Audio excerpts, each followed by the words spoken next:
I'll ask somebody to move up this way just a little bit more.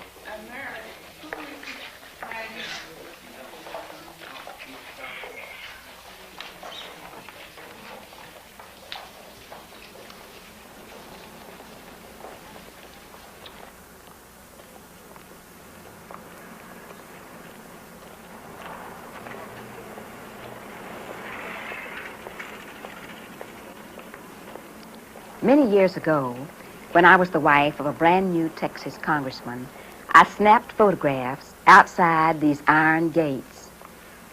I never imagined that one day I would live on the other side of that fence. Like many tourists, I had the distinct feeling that this house belonged in part to me. I think that's a feeling that everyone who visits here shares.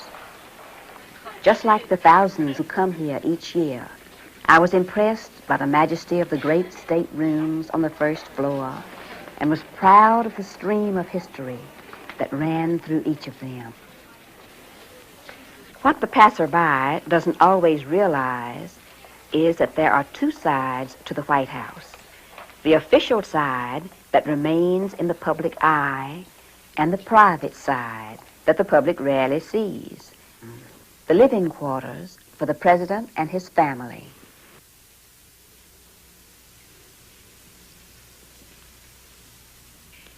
This is our living room. Actually, it's the west end of the long hall. It's the nerve center and crossroads of all family activities. An intimate place, and yet busy, and it belongs to all the family. Psychologically, when you cross that threshold, you feel that you're at home, that you're inside your own house. You can put on a robe and slippers and curl up with a good book. We gather here on all the climactic occasions, such as the immediate moments following the State of the Union message or another major address to the nation. We usually invite those who worked on the speech or who had contributed to the event. On those nights, this room has been filled. It has the same electric quality of a Broadway opening. After the performance, you're anxious to hear the reviews. Although we've had some thrilling successes and high moments of pride, there were some chilly moments too. But happy or painful, this is where the initial public reaction is seen by the president. And this is where his family shares this experience. This room is also a listening post for the tone of the day. When we have no engagements in the evening, I come in here with some of my work that isn't so demanding and wait for Lyndon to come home from his work. You can see his office from here. The lights may be on until 8 o'clock, or maybe 9 o'clock or 10 o'clock. Sometimes he doesn't come home to dinner until after midnight. It's not very far for a man to commute, but in terms of his responsibilities, there is a great distance from here to there. I recall being up here as Linda brought in her latest acquisition for her old book collection, and Lucy emerged from the kitchen with a pan of brownies she'd made, and at the same time, knowing that Lyndon was down there, only a few yards away. But the tensest nights of all are the lights on in the cabinet room and the television vans on Executive Avenue. Perhaps it was the crisis of the Gulf of Tonkin or the Middle East in June '67. But sooner or later, the lights will go out, and then in a few moments, I will hear an eager voice down the hall call out, "Where's Bird?" And then I know he's home, really home. Like the living room in any American home, this room has its personal touches. Bookshelves that reflect the individual interests of the family, old and treasured friends. One of the things that I am proud to leave as a reminder of our time here is the addition to the White House permanent collection of paintings. Thomas Sully's portrait of Fanny Kemble is sheer romance, and I love it. This is our most recent acquisition for the permanent collection. Robert Henry's Gypsy Girl. The first painting acquired during our stay at the White House was Winslow Homer's Surf at Prout's Neck. I saved my favorite, the Mary Cassatt, for last. You can almost feel the love between the mother and those children. Look at that little girl. Is she wondering what the small child is going to mean to her life? It's such a dear painting. It seems to set the tone of the room. It's where the family shared so many personal and intimate moments, where we felt we were in the heart of the house, really at home.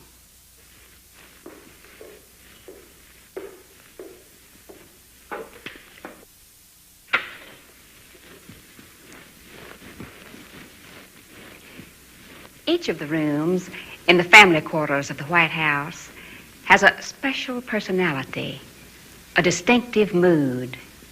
Here, the treaty room has a dark green velvety look. Its ornate decor reflects the opulence of the Victorian period. Right after the Civil War, this became the cabinet room for President Andrew Johnson. But it was President Grant who introduced this table, which so many succeeding presidents used to conduct the nation's business until 1902. That was when the country outgrew the second floor. President Theodore Roosevelt, who had 6 children and was not tradition-bound, built the West Wing presidential offices, separating once and for all the family quarters from the day-to-day work of the chief executive.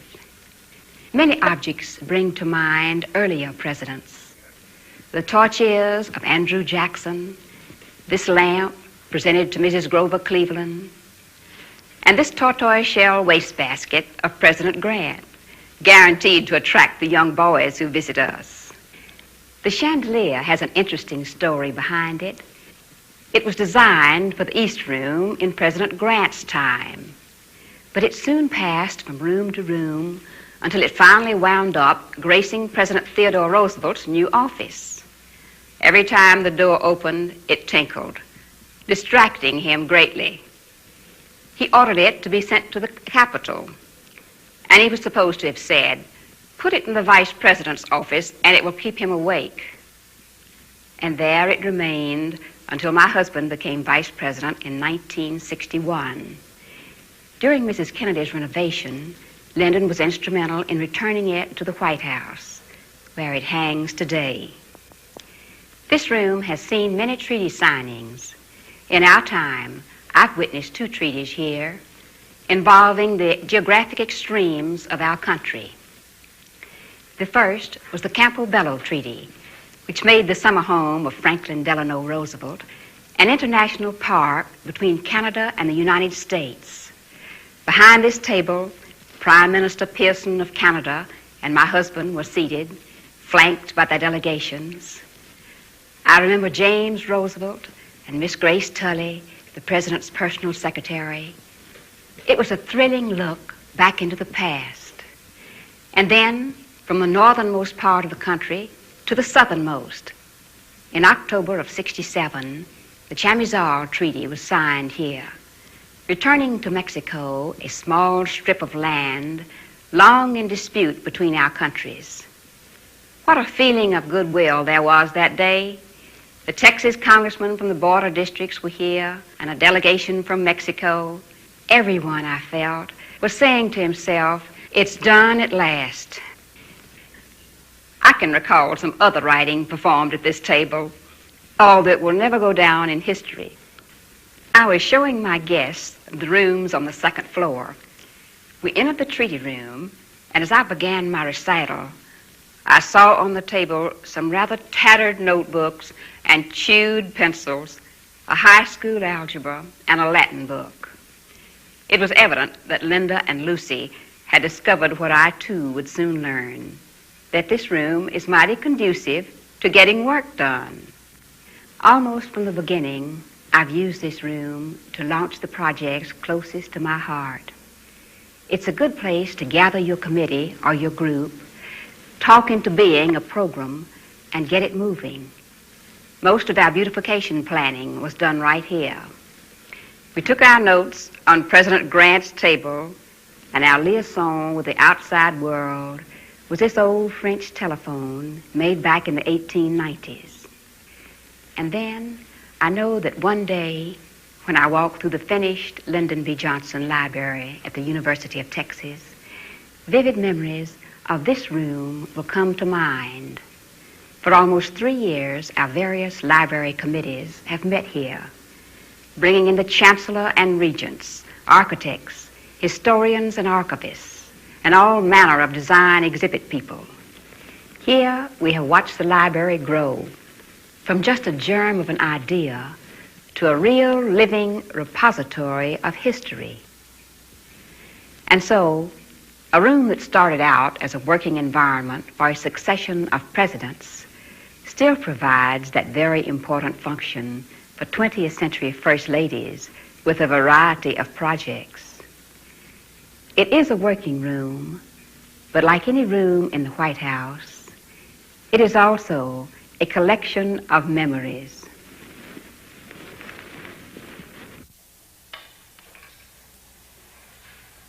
Having the entire family together for lunch is a joy, but also a rarity. Lyndon's hours vary with his work, and the girls are just as unpredictable. But once in a while, everyone's activities coincide, and we gather in the family dining room. His cheeks are so pink, he looks almost like a little English baby. Blonde hair, pink cheeks. Well, he looks like just about anybody except mine. He is a good boy. He's an angel. He looks so much like his daddy. He's spoon on his chinny. Sir, do you know exactly what an Amtrak is? I thought I understood it, but I don't know. I thought it was a tractor with a bulldozer cleats on it. That's what I thought, but Chuck wrote and was trying to explain it to me. He said that they it has no heavy plating on it, and it's not like a tank in the sense that it's very durable, but they're very dangerous in the sense that they've got about 4 gas tanks. So if they're hit, the whole thing goes up. That's what happens in its last case. It's too hot. You know, I think that one of our parting gifts to the White House might be an in-residence high chair, permanent. But Lyndon ought to give it, don't you think? Wouldn't that be cute, Mom? So you give him by Patrick Lyndon Nugent. Will you be glad if we get you a high chair so it'll be your very own high chair forever?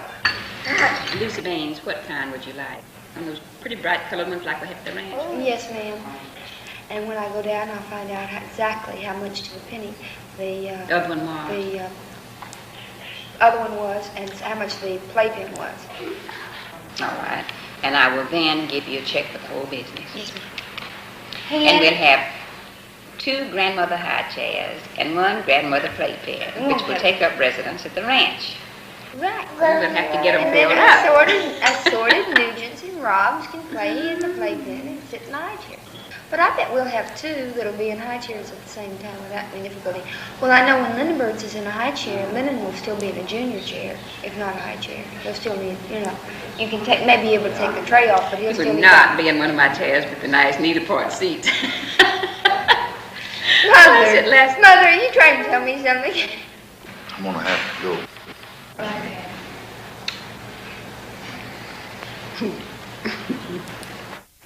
You want to get your little wood in anyway. I bet you think you're going. Yeah. He wants to go. Oh, Daddy. He knows who loves him. He does. He knows who loves him. Daddy thinks he's a Goodbye, good Daddy. granddaddy. Oh.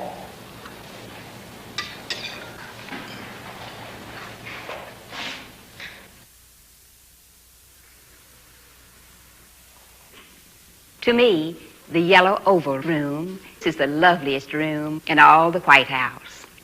While our living room is homey and cozy, this room is formal and elegant. Yet there is life here. It is warm and inviting. It is the one room in the White House where formal ceremony intermingles with family life. It symbolizes, in a way, the role a president's family plays while living here. For the personal life and the official duties are always closely related. President Franklin Roosevelt's bedroom was next door, and he would use this room as a sitting room and an office.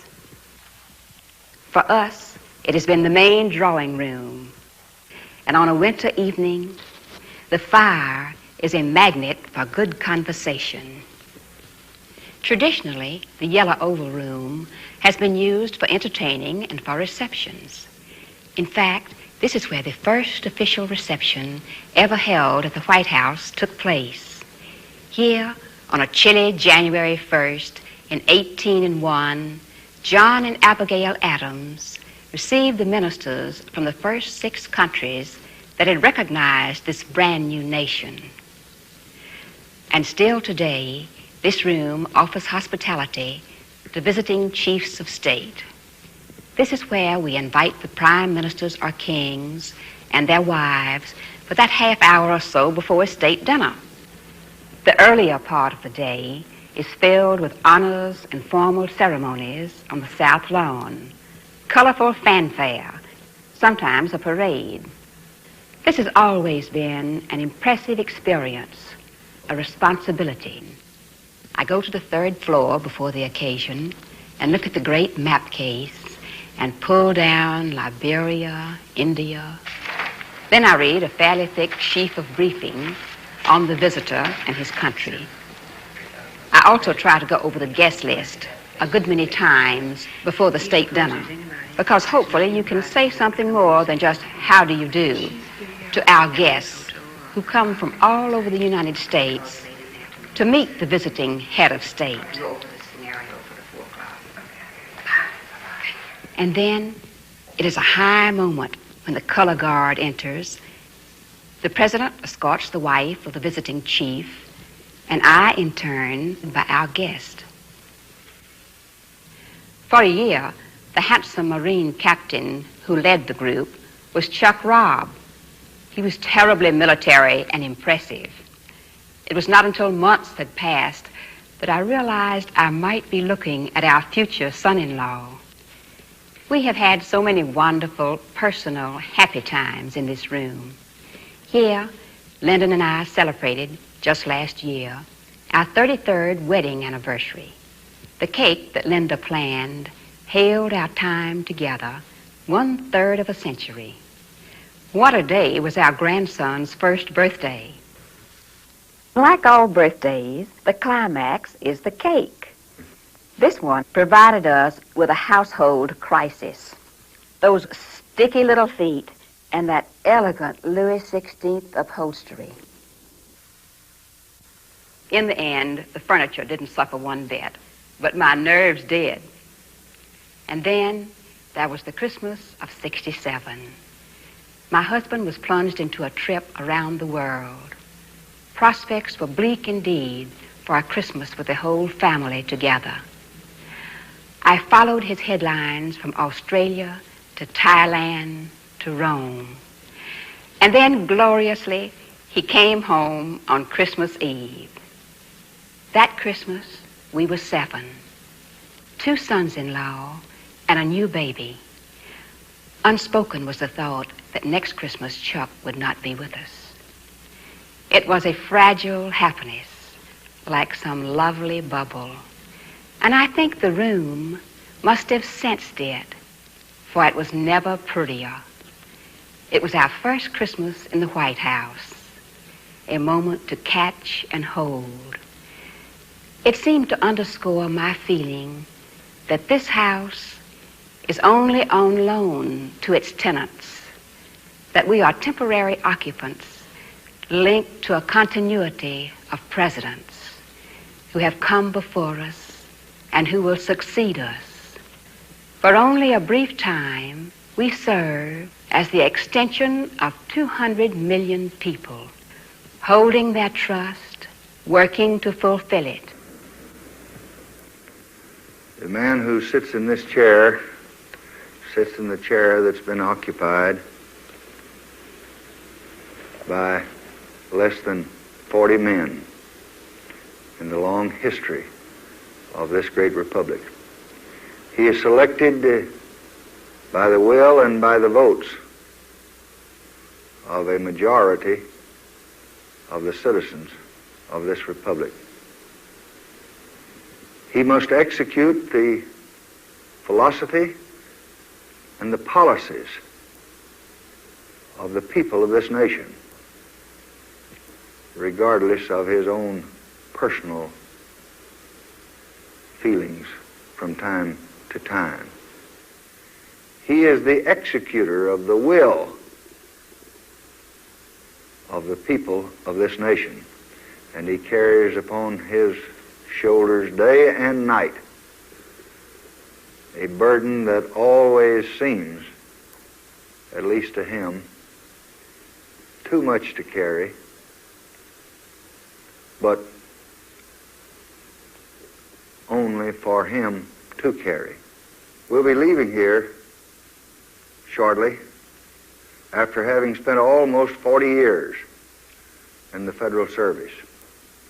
We came to Washington with some very deep-set convictions. We felt that we could contribute to making this a better country for all of our people. In some fields we have made great progress. Education, health, and housing. In some respects we've had many disappointments. But in the last few years in this house, in this office, we have had a chance to impress upon the people of this nation those simple convictions that brought us to this town and that kept me here for almost 4 decades. It's important to reflect and look back and see what has been done, because there's no better way to judge the future than by the past. But the important thing that faces our country now is for a new president to look at these new challenges and find new answers, find a means of communicating with our young and providing leadership and inspiration for them so that they will realize that we do care.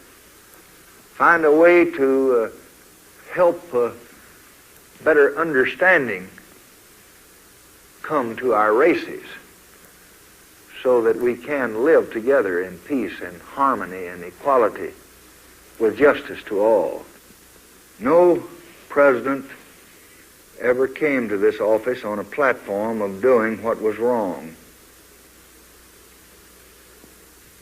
Most of us have made some decisions that were wrong.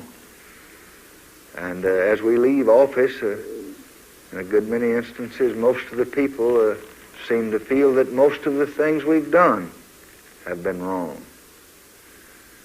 But every man who's ever occupied this office or sat at this desk or reclined in this chair has been dedicated to doing what he believed was for the best interest of the people of this country. I'm utterly convinced that when any man takes the oath of office as president, he is determined to do what is right as God gives him the wisdom to know the right.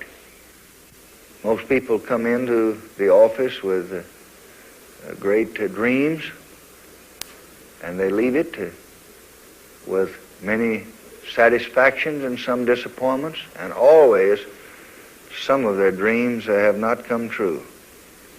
And I'm no exception.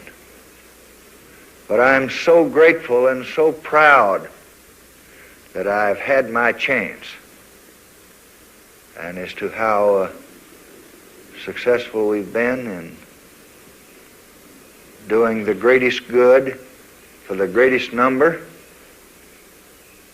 the people themselves and their posterity must ultimately decide.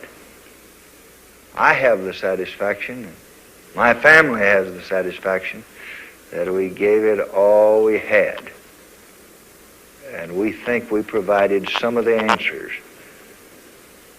to the needs of our time.